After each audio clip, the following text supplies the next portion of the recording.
지금부터 사랑과 기도로 만들어가는 생명 있는 방송 CHB 크리스찬 헤럴드 방송을 시작합니다.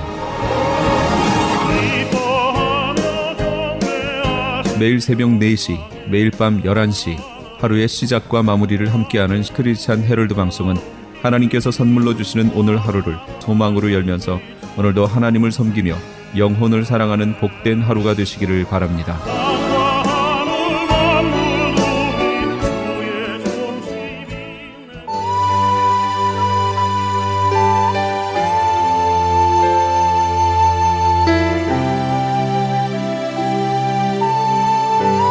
이 새벽을 주님과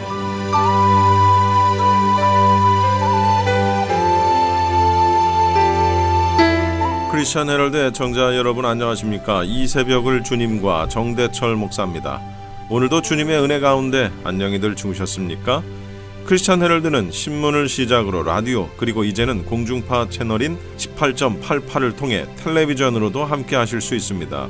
여러분께서는 라디오에 방송되는 목사님들의 모든 설교를 인터넷 웹사이트 www.chtv1888.org를 통해 다시 들으실 수 있습니다. 오늘 하루도 하나님의 귀한 말씀으로 승리하시기 바랍니다.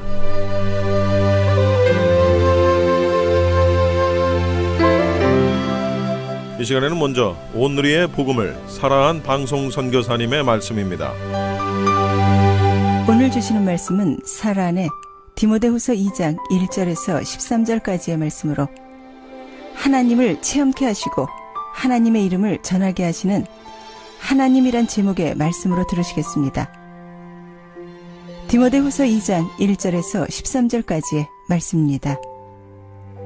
내 아들아, 그러므로 너는 그리스도 예수 안에 있는 은혜 가운데서 강하고 또 내가 많은 증인 앞에서 내게 들은 바를 충성된 사람들에게 부탁하라. 그들이 또 다른 사람들을 가르칠 수 있으리라. 너는 그리스도 예수의 좋은 병사로 나와 함께 고난을 받으라. 병사로 복무하는 자는 자기 생활에 얽매이는 자가 하나도 없나니 이는 병사로 모집한 자를 기쁘게 하려 함이라. 경기하는 자가 법대로 경기하지 아니하면 승리자의 관을 얻지 못할 것이며 수고하는 농부가 곡식을 먼저 받는 것이 마땅하니라. 내가 말하는 것을 생각해보라. 주께서 범사에 내게 총명을 주시리라. 내가 전한 복음대로 다윗의 씨로 죽은 자 가운데서 다시 살아나신 예수 그리스도를 기억하라. 복음으로 말미암아 내가 죄인과 같이 매이는 데까지 고난을 받았으나 하나님의 말씀은 매이지 아니하니라. 그러므로 내가 택함 받은 자들을 위하여 모든 것을 참음은 그들도 그리스도 예수 안에 있는 구원을 영원한 영광과 함께 받게 하려 함이라. 미쁘다 이 말이여, 우리가 주와 함께 죽었으면 또한 함께 살 것이요 참으면 또한 함께 왕노릇 할 것이요 우리가 주를 부인하면 주도 우리를 부인하실 것이라. 우리는 미쁨이 없을지라도 주는 항상 미쁘시니 자기를 부인할 수 없으시리냐. 아멘. 어느 한국 TV 프로그램에서 어느 군대에서 군인을 훈련시키는 교관이 이런 말을 합니다. 잔잔한 바다에서는 노련한 뱃사공이 나올 수 없다. 파도가 치고 날씨가 궂을 때 그것을 헤쳐나가는 선장이 나오기 위해서는 훈련만이 거친 파도와 싸워 이길 수 있다. 그리고 잔잔한 파도에서는 누가 노련한 뱃사공인지 분간하기 어렵다. 그러나 거친 파도가 칠 때 그것을 이겨낼 수 있는 자라야 훌륭한 뱃사공으로 평가될 것이다. 라는 말을 하는 것을 들었습니다. 참으로 공감이 가는 말입니다. 우리가 가지고 있는 성경 66권의 말씀은 창세기로부터 시작됩니다. 그곳에는 하나님께서 천지 만물을 어떻게 창조하셨으며 인간을 어떻게 만드셨으며 인간이 왜 제 아래 떨어진 것까지도 밝히고 있습니다. 이 지구상의 어떤 것도 창조의 질서와 인간의 구원과 사탄에 대해 밝혀놓은 책은 오직 하나님의 말씀인 성경밖에 없습니다.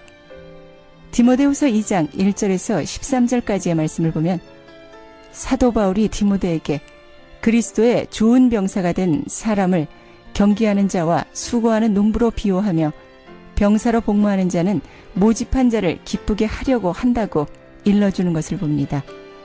바울이 하는 이 말은 분명코 그리스도의 병사된 자들인 그리스도인들에게 하는 말입니다. 하나님의 병사는 하나님의 법대로 훈련을 받고 훈련을 받은 후에는 하나님의 명령을 준수하는 자들입니다. 또 병사가 있다는 것은 훈련받고 난 후에는 전쟁터로 나가야 한다는 것도 알 수 있습니다. 먼저 사사기 7장 1절에서 8절까지의 말씀으로 하나님의 군사로 부름을 받은 기드온의 군사를 보겠습니다. 여룻바알이라 하는 기드온과 그를 따르는 모든 백성이 일찍이 일어나 하롯 셈 곁에 진을 쳤고 미디안의 진영은 그들의 북쪽이요 모레산 앞 골짜기에 있었더라. 여호와께서 기드온에게 이르시되 너를 따르는 백성이 너무 많은즉 내가 그들의 손에 미디안 사람을 넘겨주지 아니하리니 이는 이스라엘이 나를 거슬러 스스로 자랑하기를 내 손이 나를 구원하였다 할까 함이니라. 이제 너는 백성의 귀에 외쳐 이르기를 누구든지 두려워 떠는 자는 길르앗산을 떠나 돌아가라 하라 하시니 이에 돌아간 백성이 22,000명이요 남은 자가 10,000명이었더라. 여호와께서 또 기드온에게 이르시되 백성이 아직도 많으니 그들을 인도하여 물가로 내려가라. 거기서 내가 너를 위하여 그들을 시험하리라. 내가 누구를 가리켜 내게 이르기를 이 사람이 너와 함께 가리라 하면 그는 너와 함께 갈 것이요 내가 누구를 가리켜 내게 이르기를 이 사람은 너와 함께 가지 말 것이니라 하면 그는 가지 말 것이니라 하신지라. 이에 백성을 인도하여 물가에 내려가매 여호와께서 기드온에게 이르시되 누구든지 개가 핥는 것 같이 혀로 물을 핥는 자들은 너는 따로 세우고 또 누구든지 무릎을 꿇고 마시는 자들도 그와 같이 하라 하시더니 손으로 움켜 입에 대고 핥는 자의 수는 300명이요 그 외의 백성은 다 무릎을 꿇고 물을 마신지라. 여호와께서 기드온에게 이르시되 내가 이 물을 핥아 먹는 300명으로 너희를 구원하며 미디안을 내 손에 넘겨주리니 남은 백성은 각각 자기의 처소로 돌아갈 것이냐. 여호와께서 기드온에게 이르시되 내가 이 물을 핥아 먹은 300명으로 너희를 구원하며 미디안을 내 손에 넘겨주리니 남은 백성은 각각 자기의 처소로 돌아갈 것이니라 하시고 이에 백성이 양식과 나팔을 손에 든지라. 기드온이 이스라엘 모든 백성을 각각 그의 장막으로 돌려보내고 그 300명은 머물게 하니라. 미디안 진영은 그 아래 골짜기 가운데 있었더라. 아멘. 우리는 이 말씀으로 기드온이 모집한 군사는 자신의 뜻이 아니라 하나님의 전략대로 병사를 뽑았다는 것을 알 수 있습니다. 첫 번째로는 두려워 떠는 자는 모집하지 않았습니다. 사사기 7장 3절의 말씀은 이제 너는 백성의 귀에 외쳐 이르기를 누구든지 두려워 떠는 자는 길르앗산을 떠나 돌아가라 하시니 이에 돌아간 백성이 22,000명이요 남은 자가 10,000명이었더라. 아멘. 하나님께서 기드온에게 말씀하신 대로 사람이 너무 많이 모였기 때문에 두려워 떠는 자는 돌아가라고 말씀하십니다. 그래서 22,000명은 돌아가고 10,000명이 남았습니다. 두려워 떠는 자는 적과 싸우는 군사가 될 수 없습니다. 본절에서 두려워 떠는 자라고 말씀하신 것은 샛길로 몰래 도망하는 자를 의미합니다. 그리고 6절의 말씀은 손으로 움켜 입에 대고 핥는 자의 수는 300명이요 그 외의 백성은 다 무릎을 꿇고 물을 마신지라. 아멘. 여기서 무릎을 꿇고 물을 마시는 것은 경계를 게을리하는 태도를 가리킵니다. 사탄의 미혹이 많은 이 세상에서 방심하고 경계를 게을리하는 자는 참된 십자가의 군사 역할을 제대로 감당할 수 없습니다. 여기서 하나님의 사명을 끝까지 완수하지 못하고 미혹에 빠지는 삼손을 통해서 보겠습니다. 사사기 16장 1절에서 3절까지의 말씀입니다. 삼손이 가사에 가서 거기서 한 기생을 보고 그에게로 들어갔더니 가사 사람들에게 삼손이 왔다고 알려지매 그들이 곧 그를 에워싸고 밤새도록 성문에서 매복하고 밤새도록 조용히 하며 이르기를 새벽이 되거든 그를 죽이리라 하였더라. 삼손이 밤중까지 누워있다가 그 밤중에 일어나 성 문짝들과 두 문설주와 문빗장을 빼어가지고 그것을 모두 어깨에 메고 헤브론 앞산 꼭대기로 가니라. 아멘. 신앙생활 속에서 우리는 많은 유혹을 받게 되고 이 유혹을 이기지 못하여 신앙에 실패하는 경우를 봅니다. 삼손은 이스라엘의 사사로서 자기 위치를 망각해버리고 기생의 아리따움의 유혹을 이기지 못하여 그에게로 들어가서 신앙인으로서의 부끄러움을 남기게 됩니다. 왜냐하면 처음에 보기에는 화려하고 즐거워도 나중에는 멸망이요 하나님과 원수가 되기 때문입니다. 성도는 피하든지 점령하여 이기고 바른 신앙을 갖든지 해야 합니다. 사사기 16장 2절을 보면 생명의 위협까지 받는 것을 알 수 있습니다. 우리는 하나님의 말씀으로 무장하고 매사를 하나님의 말씀으로 비춰보지 않고 하는 일이 있으면 안 되겠습니다. 사사기 16장 2절의 말씀은 가사 사람들에게 삼손이 왔다고 알려짐에 그들이 곧 그를 애워싸고 밤새도록 성문에 매복하고 밤새도록 조용히 하며 이르기를 새벽이 되거든 그를 죽이리라 하였더라. 아멘. 유혹에 깊이 빠지면 영원히 죽을 뿐 아니라 육신도 죽고 나중에는 사탄의 놀이개가 되어서 하나님께 반역하는 사람이 되어버립니다. 삼손은 블레셋 사람들에게 애워쌈을 당하고 생명의 위협을 받게 되었습니다. 우리는 정욕을 제어하는 힘을 가지고 신앙으로 승리하여 하나님께 영광을 돌려야 함이 마땅합니다. 사사기 16장 3절의 말씀은 도망가는 삼손을 볼 수 있습니다. 화려하고 즐거운 쾌락이 한 인간을 비열하게 만들었고 죄인이 되어서 무거운 짐을 지고 도망하지 않으면 안 되게 되었습니다. 삼손이 여인의 유혹에 빠진 것이 그 대표적인 예였습니다.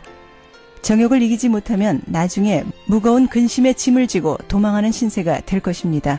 우리는 모든 정욕을 이기고 승리하는 믿음을 가져야 합니다. 가장 감당하기 힘든 유혹이 세상 향락과 정욕의 유혹일 것입니다. 그러나 하나님의 말씀으로 자신을 비춰보면서 날마다 말씀을 가까이 하는 삶을 살 때 이것을 이기고 승리하는 믿음 안에 거할 수 있습니다. 하나님은 그의 군대를 하나님을 의지하고 믿음이 있고 정결한 사람으로 뽑았습니다. 하나님의 군사로 어떤 사람들을 하나님께서 뽑으시는가를 보겠습니다. 사사기 6장 11절에서 18절까지의 말씀입니다. 여호와의 사자가 아비에셀 사람 요아스에게 속한 오브라에 이르러 상수리 나무 아래에 앉으니라. 마침 요아스의 아들 기드온이 미디안 사람에게 알리지 아니하려 하여 밀을 포도주 틀에서 타작하더니 여호와의 사자가 기드온에게 나타나 이르되 큰 용사여 여호와께서 너와 함께 계시도다 하매 기드온이 그에게 대답하되 오 나의 주여 여호와께서 우리와 함께 계시면 어찌하여 이 모든 일이 우리에게서 일어났나이까. 또 우리 조상들이 일찍이 우리에게 이르기를 여호와께서 우리를 애굽에서 올라오게 하신 것이 아니냐 한 그 모든 이적이 어디 있나이까. 이제 여호와께서 우리를 버리사 미디안의 손에 우리를 넘겨주셨나이다 하니 여호와께서 그를 향하여 이르시되 너는 가서 이 너의 힘으로 이스라엘을 미디안의 손에서 구원하라. 내가 너를 보낸 것이 아니냐 하시니라.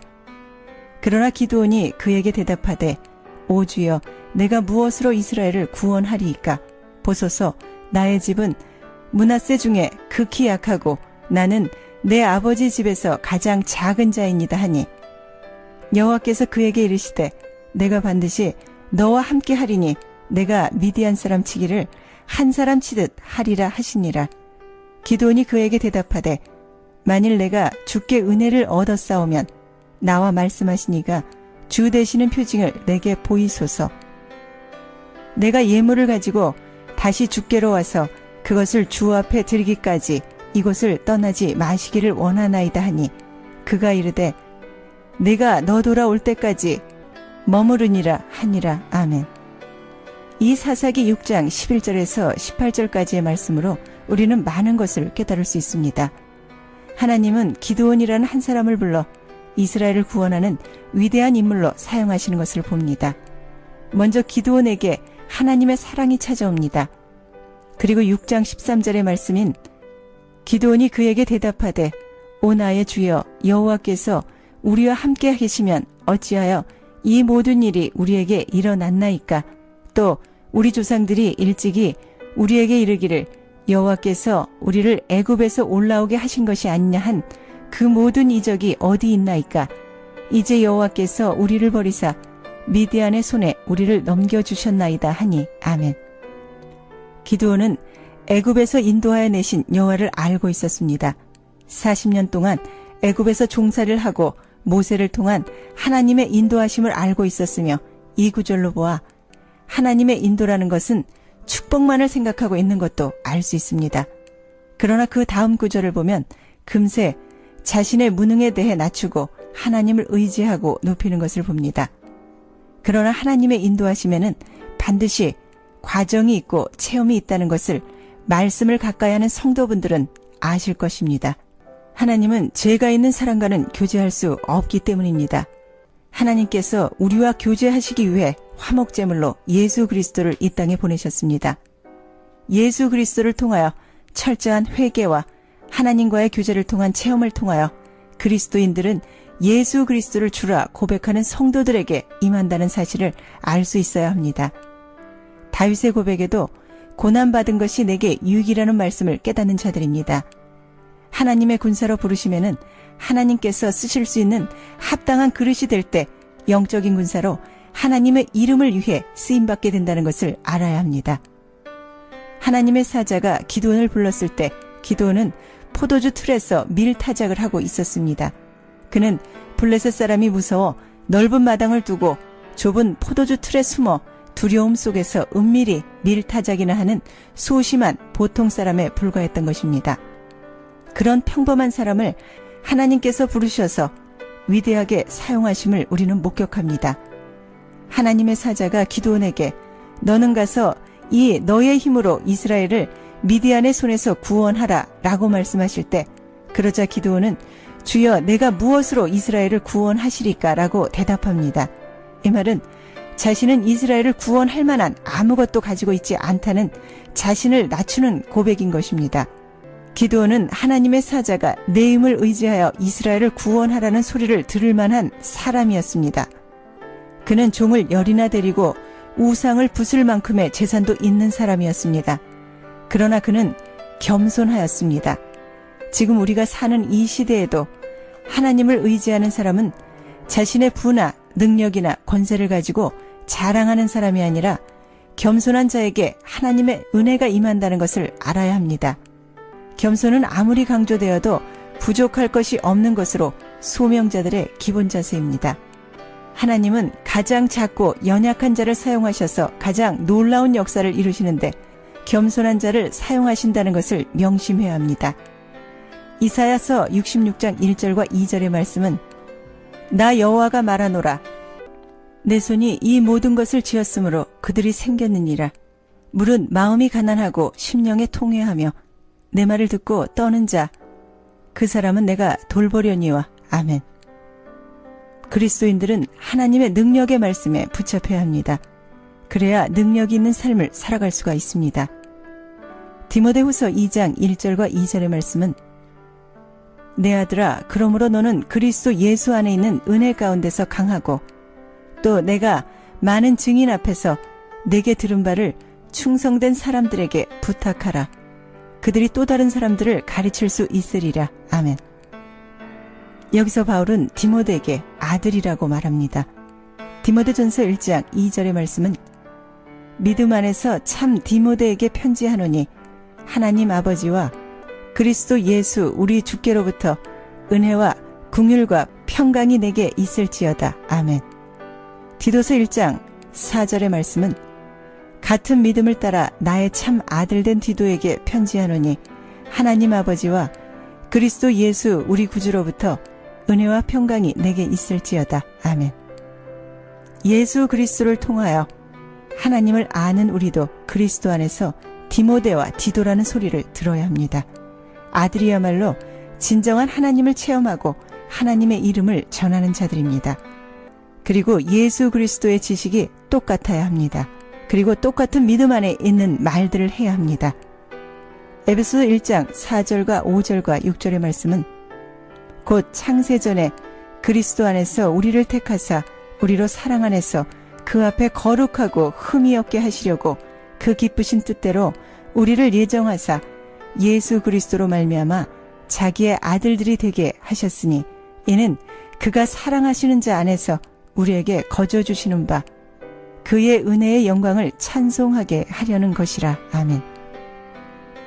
예수 그리스도 안에서 병사로 또 경기하는 자로 또 농부로 부르심을 받은 모든 자는 하나님의 법대로 하는 자들입니다. 하나님은 지식의 하나님이시며 또 행동을 달아보시는 분이십니다.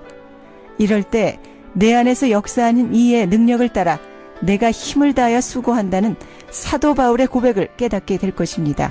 이것은 무엇입니까? 바로 진리의 영으로서 성령이 함께 하신다는 약속의 말씀입니다. 디모데후서 3장 16절과 17절의 말씀은 모든 성경은 하나님의 감동으로 된 것으로 교훈과 책망과 바르게 함과 의로 교육하기에 유익하니 이는 하나님의 사람으로 온전하게 하며 모든 선한 일을 행할 능력을 갖추게 하려 함이라. 아멘. 예수 그리스도의 영적인 군사는 반드시 이 과정을 경험하고 체험해야 합니다. 예수 그리스도 안에서 하나님을 체험하고 체험에는 고난도 함께 합니다. 그러나 하나님의 이름을 증거하게 하시는 능력을 덧입을 수 있는 신령한 복에 참여하는 성도분들이 되시길 예수 그리스도 이름으로 부탁을 드립니다.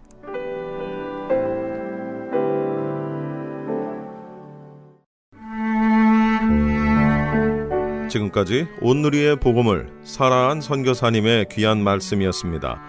말씀 들으시고 신앙에 도움받기 원하시는 분들은 678 지역번호 588국에 3848번 678-588-3848번으로 문의하시기 바랍니다.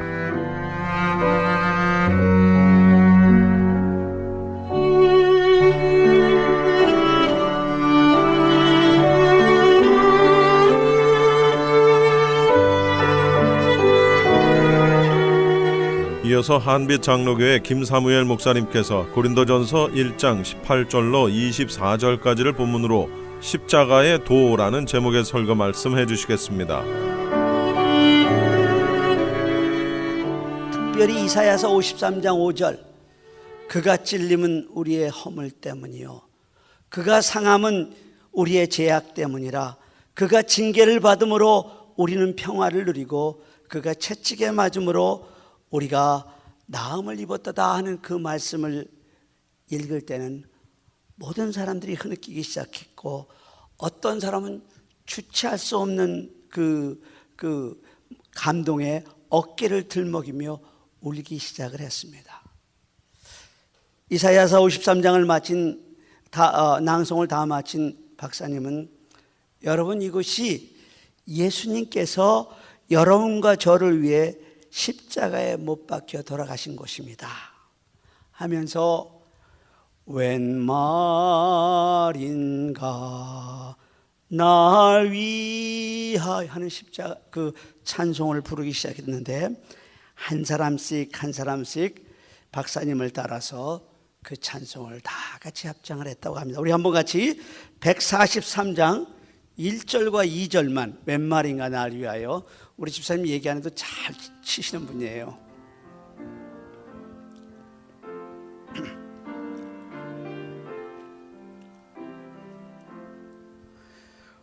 웬 말인가 날 위하여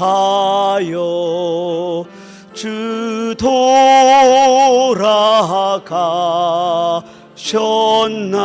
돌아가셨나 이 벌레 같은 날 위해 근혜 받으셔 내 지은 죄 다 지시고 내 지은 죄 다 지시 못 박히셨으니 못 박히셨으 웬일인가 웬 은혜인가 웬일인가 웬 은혜인가 그 사랑 크셔라. 여러분, 우리 주님은 정말 벌레 같은 우리들을 위해서 십자가에서 큰 해를 받으셨습니다. 우리가 지은 죄를 다 지시고 십자가에 못 박히셨습니다. 이게 바로 십자가의 은혜요, 이게 바로 십자가의 사랑입니다. 만약에 사람들이요 저에게 가장 기독교적인 것이 무엇이냐고 묻는다면 그럼 자동적으로 십자가의 은혜라고 대답을 할 것입니다. 만약에 사람들이 기독교의 신앙의 핵심이 뭐냐고 묻는다면 그거는 십자가의 도라고 대답을 할 것입니다. 한번 따라 하시기 바랍니다. 십자가의 도. 여러분, 그렇습니다. 가장 기독교적이고 그리고 기독교의 신앙의 가장 중요한 핵심은 바로 십자가의 은혜이며 십자가의 도입니다. 그래서 오늘 본문 18절에서 십자가의 도가 멸망하는 자들에게는 미련한 것이요 구원받는 우리에게는 하나님의 능력이라고 하셨고, 오늘 본문 24절에서 오직 부르심을 받은 자들에게는 유대인이나 헬라인이나 그리스도는 하나님의 능력이요 하나님의 지혜라고 말씀하셨습니다.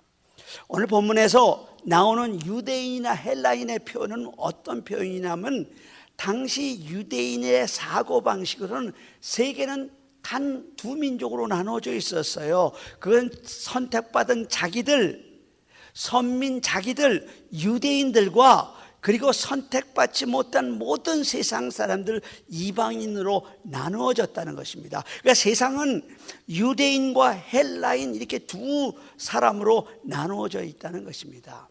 그런데 이 십자가의 도가 선민인 유대인들에게는 거리끼는 것이었다고 오늘 본문은 얘기를 합니다. 여기서 거리낀다는 말은 무슨 말이냐면 걸림돌이 된다는 말입니다.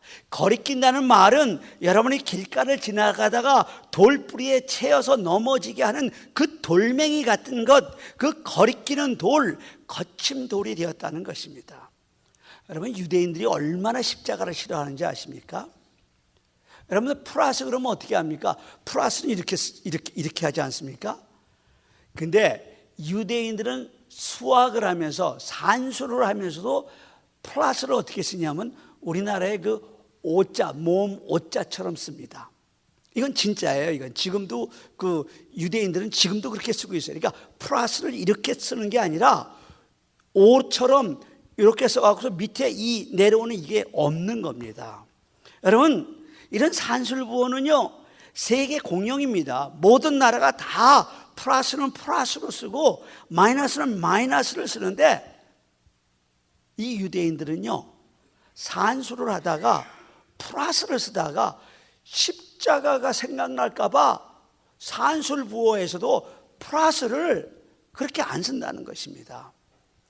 또 이스라엘에 가면은 네거리에서 이제 자동차로 운전하다가 네거리에 가면은 네거리 표시가 우리는 여기서 보면 그냥 십자도로로 이렇게 표시되어 있지 않습니까? 근데 이스라엘 그 길거리를 가다 보면 네거리, 어떤 네거리나 오거리나 마찬가지겠죠. 교차로를 어떻게 표시하면 동그라미 원으로 표시를 합니다. 왜냐하면 길을 가다가 십자도로를 보고 그 표시판을 보다가 십자가가 생각날까 봐 유대인들은 정말 지긋지긋하게 십자가를 싫어합니다. 그러면은 유대인들이 왜 이렇게 십자가를 싫어할까? 싫어하는 이유가 있을 거 아닙니까? 대표적인 것이 그들의 잘못된 메시아 사상 때문에 그렇습니다. 우리 한번 22절을 같이 읽어볼까요? 오늘 본문 22절입니다. 22절이요. 제가 읽습니다. 유대인은 표적을 구하고 헬라인은 지혜를 찾으나. 한번 따라 하시기 바랍니다. 유대인은 표적을 구하고. 여기서 표적이라는 건 뭐냐면 눈에 보이는 거예요. 눈에 보이는 놀라운 기이한 현상을 의미하는 거예요. 그래서 유대인들이요, 내복음서를 읽어보면 예수님 앞에 나와서 표적을 구할 때가 많이 있었어요. 또 우리 예수님은요, 그런 그들에게 표적을 보이셨어요. 대표적인 표적은 뭐냐면 오병이어의 기적이에요. 물고기 2마리와 보리떡 5개로 5,000명을 먹이시고, 그리고 12광줄이 남기는 그런 놀라운 표적을 행했어요. 또 나면서 소경된 자의 눈을 뜨게 하셨고, 나면서 안진뱅이 된 자의 손을 잡아서 일으켜 세우시고, 또 죽었던 나사로를 살리는 놀라운 표적을 우리 주님이 그렇게 보이셨습니다. 그래서 그들이 예수님을 임금 삼으려고 했었던 적이 있습니다. 근데 유대인들이 생각하던 그 메시아의 샘플은 누구냐, 그 메시아의 그 표본은 누구냐, 바로 그들이 지금도 바라는 다윗 왕입니다. 다윗 왕처럼 정말 몇십 배 큰 골리앗도 이기고 천하를 이긴 다음에 시온 예루살렘을 하나님의 나라로 세우는 분을 생각할 때 메시아라 그렇게 생각한 거예요. 그러니까 그들에게 메시아는 영적인 존재가 아니라 정치적이고 군사적인 존재였던 것입니다. 초월적인 지혜와 불가사의한 능력, 그리고 용기를 가진 전쟁의 용사였습니다. 그래서 메시아는요, 절대로 약한 사람이 될 수가 없습니다. 메시아는 죽을 수도 없습니다. 아파서도 안 됩니다. 그런데 유대인들이 메시아로 믿었던 한 사람이 있었는데, 그분이 바로 우리 주 예수 그리스도예요. 그런데 그분은 이 땅에서 33년을 사시다가 십자가에서 덜컥 돌아가시고 만 거예요. 그가 행하는 정말 놀라운 표적들을 보고, 저분이 구약시대에 우리에게 예언되었던 메시아라구나 하고 믿었던 그들이, 그가 로마로부터 이스라엘 구원하려는 기대 가운데 그 예수 그리스도를 따라다니는데, 그런 그가 죄수의 몸으로 십자가에서 무참하게 죽고 만 것입니다. 그런데 율법은 얘기를 하기를 십자가에 못 박혀 나무에 달려 저주 아래 죽은 그 사람을 뭐라고 하냐면 저주받은 자라고 하고, 예수님이 십자가에 못 박혀 돌아가실 때 도저히 그럴 수 없는 거예요, 그들의 사고방식은요. 그래서 신명기 21장 22절과 23절에서 이렇게 얘기를 합니다. 제가 읽습니다. 사람이 만일 죽을 죄를 범함으로 내가 그를 죽여 나무에 달거든 그 시체를 나무 위에서 밤새도록 두지 말고 그날에 장사하여 내 하나님 여호와께서 내게 기업으로 주신 땅을 더럽히지 말라. 그러면서 뭐라고 얘기하냐면 나무에 달린 자마다 하나님께 저주를 받은 자라 그렇게 얘기를 합니다. 나무에 달린 자, 즉 십자가에 달린 자는 하나님께 저주를 받은 사람이라는 것입니다. 그런데 그들이 메시아로 굳게 믿었던 예수님이 그렇게 돌아가신 겁니다. 이제는 다윗 같은 전쟁의 용사는 그만두고라도 나무에 달려 저주받은 죄인으로 십자가에 죽은 그 예수를 메시아로 믿을 수가 없는 것입니다. 지금은 십자가가 얼마나 그야말로 영광과 그리고 여러분 그 승리의 산지입니까? 어떤 분은 귀에다가요 십자가 귀걸이를 해요. 어떤 분은요 목걸이에다가 또 십자가 목걸이를 해요. 또 어떤 목사님들을 보면요 여기다 딱 십자가 그 금으로 번쩍번쩍 금으로 만든 또 십자가 마크를 달고 다녀요. 저도 옛날에 우리 성도들이 선물을 한 건데 하나 보니까 제 넥타이 핀에도 십자가 문양이 있어요. 이처럼 십자가는 지금은 많은 사람들이 좋아해요. 영광의 상징이에요. 승리의 상징이에요. 그러나 유대인들에게는 지금까지도 십자가는 저주의 상징이고 아예 생각조차 하기 싫어한 것이 바로 이 십자가라는 것입니다. 그래서 그들은요 이미 메시아 그리스도가 2000년 전에 이 땅에 오셨는데 아직도 그들은 메시아를 기다리고 있는 것입니다. 또한 헬라인에게는요 십자가는 비련한 것이라고 얘기를 하고 있습니다. 우리 한번 23절 우리 같이 읽겠습니다. 23절입니다. 같이 있습니다. 시작. 우리는 십자가에 못 박힌 그리스도를 전하니 유대인에게는 거리끼는 것이요 이방인에게는 미련한 것이로되.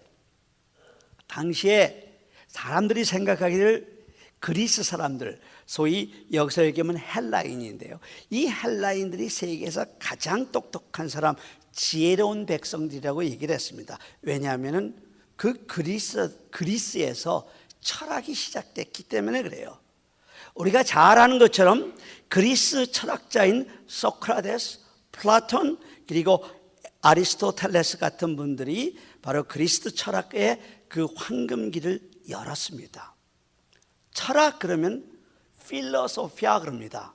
무슨 말이냐? 지혜를 사랑한다 그 말입니다. 근데 이 철학의 기본은 어디에 있냐면 합리성에 있어요. 저희 목사님이 고려대학교에서 철학과를 전공하는데 철학에 대한 얘기를 하려니까 제가 참 그렇지만은, 이 철학을 하는 사람들은 사실 철학 그러면 우리가 생각만 해도 머리가 지끈지끈하잖아요. 그런데 그들은 정신세계를 다룰 때 어떻게 정신세계를 다루냐면 바로 자기들이 본 것을 가지고 다루는 겁니다. 그러니까 초월성을 인정하지 않은 거예요. 자기들이 본 것, 자기 눈으로 본 것을 이성적으로 생각하는 것이 철학이라고 그런다고 합니다.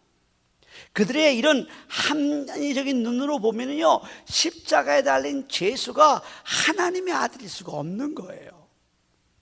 당시 아무리 큰 죄를 지었어도 로마 시민권 하나만 있어도 십자가형은 면제받았는데 어떻게 메시아가, 어떻게 하나님의 아들이 십자가에서 죽어요? 이거는 절대로 합리적인 이야기가 아닌 거예요. 그래서 그들은 십자가를 미련한 것이다 그렇게 얘기를 했습니다. 여기서 미련하다는 헬라어 원문은 뭐라고 그러냐면 몰이 그렇게 되어 있어요. 몰이는 웃긴다는 얘기예요. 정신 나갔다는 얘기예요. 여러분, 제정신이면 왜 십자가에 죽습니까? 그나마도 죄가 없다고 하는데 왜 십자가에 죽습니까? 몰이, 이거는 웃기는 일이라는 거예요. 이건 정신 나가는 이야기라는 거예요. 여러분, 헬라 사람들, 특별히 그리스 사람들이 선호한 여러분 신화들을 들어보셨잖아요. 제우스 신을 중심으로 한 그 12신들, 그들은 인간처럼 먹어요. 인간처럼 장가도 가요. 인간처럼 시집도 가요. 싸우기도 해요. 심지어는 중상모략 거짓말까지 해요. 서로 치고 받고 싸우고 그러면서 끝내는 승리하는 것이 바로 이 그리스 신화에 나오는 신들입니다. 그런데 하나님의 말씀 빌립보서 2장 5절부터 7절까지 우리 예수님을 어떻게 소개하고 있나 보세요. 너희 안에 이 마음을 품으라. 곧 그리스도 예수의 마음이니 그는 근본 하나님과 본체시라. 하나님과 동등됨을 취할 것으로 여기지 아니하시고 오히려 자기를 비워 종의 형체를 가지사 사람들과 같이 되으셨고 사람의 모양으로 나타나사 자기를 낮추시고 죽기까지 복종하셨으니 곧 십자가에 죽으심이라. 헬라 그 신화에서는요, 심지어 중상, 모략, 거짓말을 해서도 이기는 그자가 신에 대한 이야기인데, 우리 예수님은 하나님과 동등된 분이시지만 스스로 동등됨을 버리시고 이 땅에 오셔서 인간이 되셨고 마지막엔 십자가에 죽으셨다고 소개를 하고 있습니다. 그래서 헬라인들이 보기에 예수님의 십자가는 어리석은 것입니다. 웃기는 일입니다. 미련한 것입니다. 나약한 실패자의 모습이며 바보 같은 생각이라고 생각을 합니다. 그런데요, 우리 현대인들 추구하는 게 뭐냐? 이 헬라 사상이에요. 이 철학자들의 이 사상이 바로 현대인들의 사고방식이에요. 현대인들이 추구하는 신은 어떤 신이냐? 제우스 신처럼 강한 신이에요. 힘을 추구하는 신앙이에요. 경쟁사에서 끝까지 살아남은 사람이 힘이 있는 사람이고요, 돈도 힘이고 권력도 힘이고 심지어는 우리가 가진 이력과 스펙도 힘입니다. 어릴 때부터 중상모략, 거짓말을 해서라도 남을 짓밟고 올라가서 이기는, 그래서 끝까지 살아남는 그런 교육을 받은 우리 자녀들, 그런 현대인들이 우리 예수 그리스도의 십자가를 생각해 보면 웃기는 일이에요. 어리석은 일이에요. 미련한 것이에요. 나약한 실패자의 모습이며 바보 같은 모습이에요. 그러면서 세상은 그런 바보 같은 사람, 그런 십자가를 지는 사람을 존경합니다. 그리고 그런 사람의 소리에 귀를 기울입니다. 한국에 슈바이처라고 불리는 장기려 박사님이 있어요. 여러분 여러 차례 얘기해 잘 알 겁니다. 이분은요 평생 동안 그 의사로 살면서요 얼마나 환자들을 사랑했는지, 돈이 없으면 원장님 찾아가서 원장님 우리 좀 하루 먹을 돈도 없습니다. 그럼 그냥 보냈어요. 그러니까 장기려 박사님이 운영하는 그 병원이 힘들어지니까 병원 이사해서 장 박사님의 모든 경제적 그 결정권을 박탈해 버렸어요. 그러니까 장기려 박사님이 할 수 있는 게 아무것도 없어요. 할 수 있는 건 한 가지 이게 있었대요. 어떤 사람이 와서 환자가, 박사님, 우린 정말 하루 벌어서 하루 먹고 사는 사람인데 병원비 낼 돈이 없습니다. 그러면요 이렇게 얘기를 했대요. 오늘 밤에요 내가 나가면서 뒷문을 살짝 열어줄 거예요. 그럼 도망가세요. 그렇게 알려주면서 그렇게 삶을 사셨다고 합니다. 그래서 세상 사람들은 이 장기려 박사님을 얘기할 때 뭐라 하면 바보라 그렇게 불렀대요. 어느 정월 초하룻날 아침에 제자 하나가 일찌감치 스승이신 장 박사님께 세배를 올렸습니다. 그러니까 장 박사님이 이제 덕담을 주셨을 거 아니에요. 이제는 너도 벌만큼 벌었잖아. 가난한 환자들을 위해서 좀 너의 뛰어난 의술을 발휘해라. 그 제자가 대뜸하는 대답이, 선생님, 세상은요 선생님처럼 사는 사람을 바보라고 얘기를 해요. 그렇게 대답을 했다고 그래요. 그래서 장 박사님이, 그래, 바보라고 산다는 그 삶이 성공한 삶이야. 너 바보처럼 살기가 얼마나 어려운 줄 아니? 하고 대답을 하셨다고 합니다. 여러분 정말 그래요. 십자가는 바보처럼 사는 삶이에요. 헬라 사람들, 세상 사람들은 합리적으로 사는 것을 그걸 지혜라고 생각을 해요. 또한 십자가의 도는 세상에서 잘 나가기 위한 처세술이 아니지 않습니까? 장기려 박사님의 말처럼 바보처럼 산다는 소리를 들으면 인생을 성공한 것이고 바보처럼 살아야 잘 사는 것입니다. 근데 요즘 우리 그리스도인들이 얼마나 영악합니까? 도무지 손해를 보려고 하지를 않아요. 여러분 옛날에 말입니다. 나라에 가뭄이 들어요. 지금처럼 우리 난가주처럼 기근이 심해요. 그러면요 나라님이 뭐라고 얘기했느냐 알아요? 모두 짐의 부덕이라고 그랬어요. 자신을 탓했다고 그래요. 근데 요즘에는 내 탓입니다, 내가 잘못했습니다 고백하는 그리스도인은 찾아볼 수가 없어요. 오히려 자기가 해놓은 일이에요. 빤히 자기 실수를 알아요. 그래도 변명을 일삼고 있는 것입니다. 거기에다가요 희생은 더더욱 찾아볼 수가 없어요. 우리가 희생이라고 하는 것을 갖다가 누굴 조금 도와주고 뭐 내가 시간을 조금 내서, 그거 희생 아닙니다. 그거 희생이라는 건 뭐냐면 내가 할 수 있는 수준을 넘어서서 하는 일을 희생이라고 얘기를 해요. 교회의 재직이 수요 저녁 예배에 출석하는 거, 이거 희생 아닙니다. 교회의 재직이 매일 새벽 기도에 나오는 거, 이거 희생 아닙니다. 이건 당연한 거예요. 그런 것 가지고 희생이라고 얘기하지 마세요. 그런데 우리는 그것도 하지 못하는 거예요. 그러다 보니 우리 예수님이 지신 십자가까지 어리석게 보이는 겁니다. 그러나 우리 주님이 우리가 보기에도 어리석게 십자가에 죽으셨기 때문에 여러분과 제가 구원받았잖아요. 우리 주님이 우리가 보기에도 어리석게 십자가에 죽으셨기 때문에 지금 이 복된 예배, 이 행복한 예배를 우리가 지금 드리고 있잖아요. 한국에는요, 이 어리석은 생각을 가지고 교육을 하는 아주 특별한 학교가 있습니다. 경상남도 거창읍에 있는 거창고등학교라고 합니다.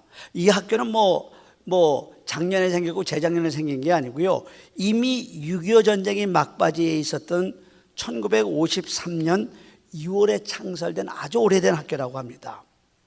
근데 1990년대 들어서면서 많은 사람들의 관심의 대상이 됐어요. 2000년대 이후 지금까지 한국의 학부형들이 가장 자기 자녀를 보내고 싶어하는 학교가 되었어요.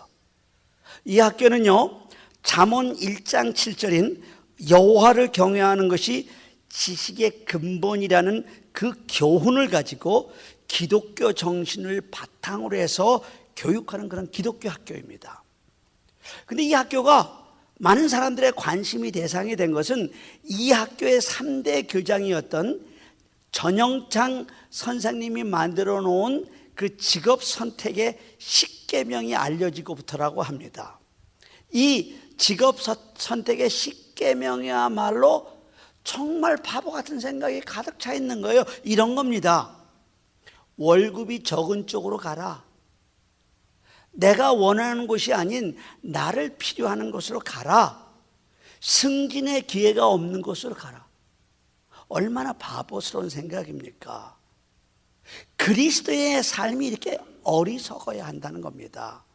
여러분, 약삭빠른 현대인들조차도 교회를 사랑해서 이제 그만 강해져도 되지 않니? 약해지고 섬기고 예수님처럼 약한 자, 소외된 자를 위해 바보처럼 좀 십자가에서 죽으라고 외치는 세대가 되었어요. 그래서 오늘 본문 18절에서 십자가의 도가 멸망하는 자들에게 미련한 것이지만 구원받은 우리에게는 하나님의 능력이라고 하는 것입니다. 여러분, 우리는 이미 예수 그리스도와 함께 십자가에 못 박힌 사람들입니다. 그래서 이제는 우리가 사는 게 아니잖아요. 우린 죽어버렸어요. 우리 안에 그리스도께서 사시는 것입니다. 이제 우리가 육체 가운데 사는 것은 우리를 사랑하사 우리를 위하여 자기 자신을 버리신 하나님의 아들을 믿는 믿음으로 사는 것이에요. 그런 사람들은 미련한 삶을 사는 거예요. 바보 같은 삶을 사는 거예요. 근데 어디 그렇습니까? 우리가 얼마나 우리 뜻대로 삽니까? 얼마나 우리가 세상 지혜를 의지해서 삽니까? 이런 현대교회의 부패한 현실을 맹렬히 비판하고 그리고 인기에 영합하지 않으려고 노력했던 20세기의 예언자라는 평을 받았던 에디슨 윌슨 토저 목사님이 그에 져서 철저한 십자가에서 이런 얘기를 했어요. 십자가에 못 박힌 사람이 할 수 없는 세 가지 일. 첫째는 십자가에 못 박힌 사람은 뒤를 돌아볼 수 없다고 얘기를 했어요. 그렇잖아요? 앞만 바라보고 있을 수밖에 없습니다. 또한 두 번째로 십자가에 못 박힌 사람은 과거 자기가 있었던 곳으로 돌아갈 수 없다고 얘기를 합니다. 어저께 자기 아내랑 약속을 했어요. 내가 내일 아주 좋은 저녁을 사줄게. 그러나 십자가에 못 박힌 사람은 그 약속을 지킬 수 없는 거예요. 못 박혀 있기 때문에 꼼짝하지 못하는 겁니다. 셋째로 십자가에 못 박힌 사람은 자기가 계획한 대로 살 수가 없는 거예요. 이제 모든 것이 다 끝났지 않습니까? 내 뜻과 내 생각, 내 계획대로 할 수 없는 것이 십자가에 못 박힌 거예요. 그래서 이제는 내가 사는 것이 아니라 오직 우리 안에 그리스도께서 사시는 것입니다. 우리 한번 24절을 한번 같이 읽어볼까요? 24절입니다. 24절 같이 읽습니다. 시작. 오직 부르심을 받은 자들에게는 유대인이나 헬란이나 그리스도는 하나님의 능력이요 하나님의 지혜는. 여러분, 십자가에서 우리 주님이 약해지셨기 때문에 십자가가 하나님의 능력입니다. 여러분, 예수님이 십자가에서 어리석었기 때문에 십자가는 하나님의 지혜가 되는 거예요.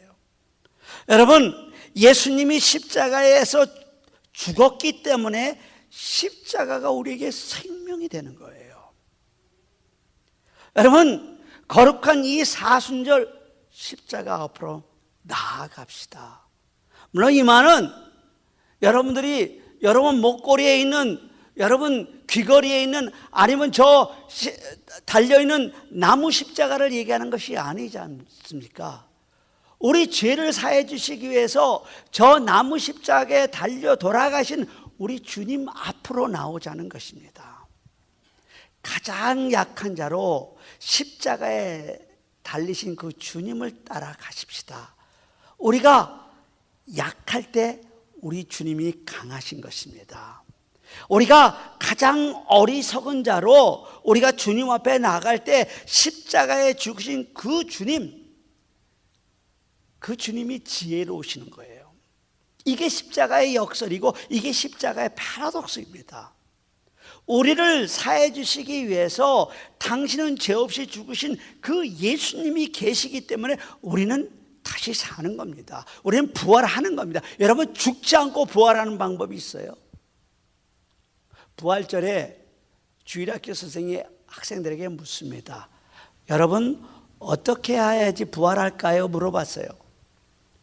그러니까 아이들이 대답이 없어요. 근데 저 뒤에 앉는 맹구가 손을 번쩍 듭니다. 이상한 소리만 하는 맹구인데, 그래서 맹구가 한번 얘기해봐라. 아무런 기대감도 없이 했어요. 그러니까 맹구가 벌떡 일어서 이렇게 대답할 때, 선생님 먼저 죽어야 됩니다 그랬대요. 이 맹구는요, 성경을 그냥 꿰고 있는 거예요. 죽지 않고 어떻게 부활합니까? 여러분, 근데 이 죽음이라는 게 얼마나 무서운지를 몰라요. 오늘 안병동에서요, 의사가 말기 환자에게 이렇게 마지막 말을 해줬습니다. 저로서는 최선을 다했습니다. 죄송하지만 열흘을 넘길 가망성이 없군요. 마지막으로 하실 말씀, 보고 싶은 사람은 없나요? 그랬더니 환자가 눈을 지그시 감다가 뜨면서 이렇게 얘기했대요. 왜 없겠습니까? 그렇죠. 그럼요. 물론 가족들이 보고 싶을 겁니다. 아닙니다. 환자가 그렇게 대답했대요. 그럼 누구를 만나고 싶습니까? 물어보니까 그때 환자가 이렇게 대답을 했다고 합니다. 다른 의사요. 여러분, 사람들이 가장 두려워하는 것이 이 죽음이에요. 그럼에도 불구하고 우리 중에 오늘 밤에라도 우리 하나님이 오라 하시면은, 우리 화평선교 어르신들 요새 그 노래 참 잘 좋아하대요. 백세 인생의 가사처럼 아직은 젊어서 못 간다고 전해라. 대답할 사람이 한 사람도 없지 않습니까? 인생을 깨닫고 세상의 도를 터득했으면 뭐합니까? 세상을 정복하고 세상을 호령하면 무슨 소용이 있겠습니까? 이 죽음의 문제를 해결하지 못하면 그건 진정한 지혜가 아닙니다. 이 죽음의 문제를 해결하는 유일한 방법, 그것이 우리 구주 예수 그리스도의 십자가입니다. 다 같이 기도하십시다. 지금까지 여러분께서는 한빛 장로교회 김사무엘 목사님의 설교 말씀을 들으셨습니다. 한빛 장로교회는 11608 벨리 블루버드 엘몬테에 위치하고 있으며 전화번호는 626 지역번호 444-0521 626-444-0521번입니다.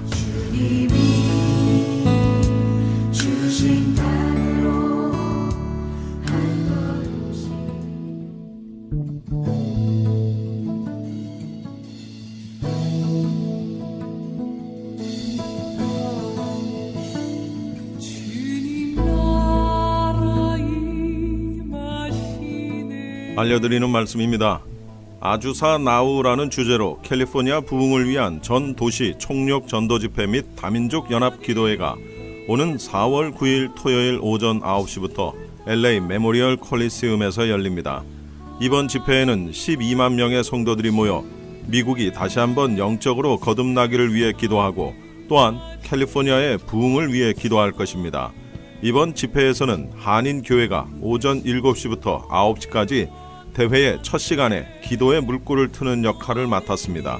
한인 성도들의 기도와 함께 많은 참여를 바랍니다. 이번 집회와 관련해 좀 더 자세한 내용은 전화 213-598-5323, 213-598-5323 상임 총무이신 강영수 목사님께 문의하시기 바랍니다.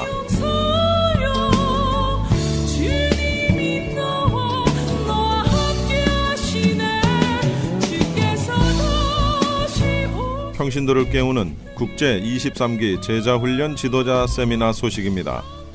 평신도를 깨워 예수의 온전한 제자로 세우는 제자훈련 지도자 세미나가 남가주 사랑의 교회에서 오는 4월 18일 월요일부터 23일 토요일까지 진행됩니다. 제자훈련 지도자 세미나는 제자훈련의 철학과 구체적인 사역 방법론을 제시하여 세상을 변화시키는 생명 공동체로 이민교회를 보다 건강하게 세울 것입니다. 사랑의 교회 오정현 담임 목사와 남가주 사랑의 교회 노창수 담임 목사가 주 강사로 진행이 될 제자훈련 지도자 세미나에 목회자 여러분을 초청합니다. 등록 마감은 3월 31일 목요일까지며 등록처는 남가주 사랑의 교회 국제제자훈련원 전화번호 714-635-3000 714-635-3000번입니다.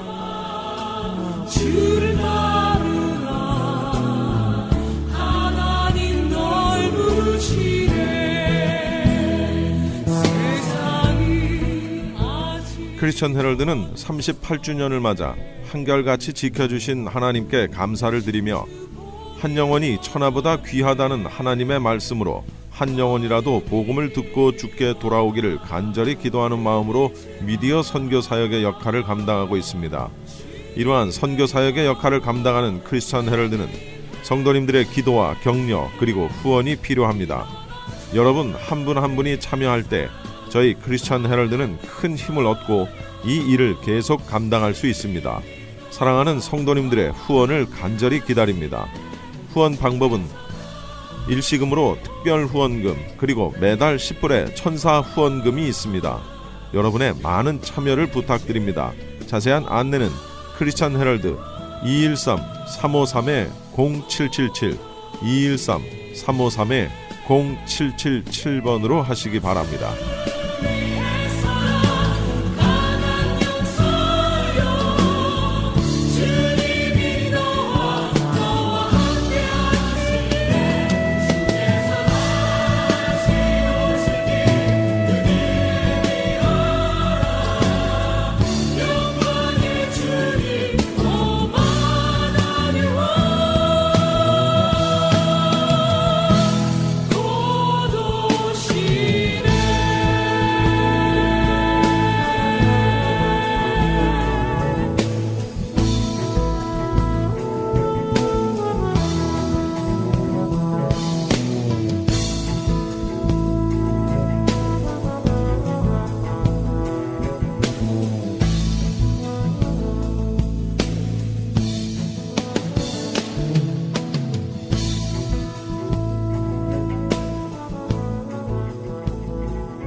M3를 아십니까?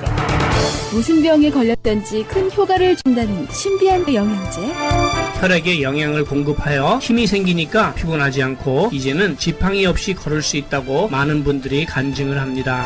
혈액 해독, 기력 회복, 뼈 골수 영양 공급, 심장, 뇌, 혈전 용해. 유태인 회사가 제조한 특수 영양제. M3. 혈액 순환을 잘 되게 하는 최고급 영양제. M3. 크던 작던 아픈 곳이 있다면 M3.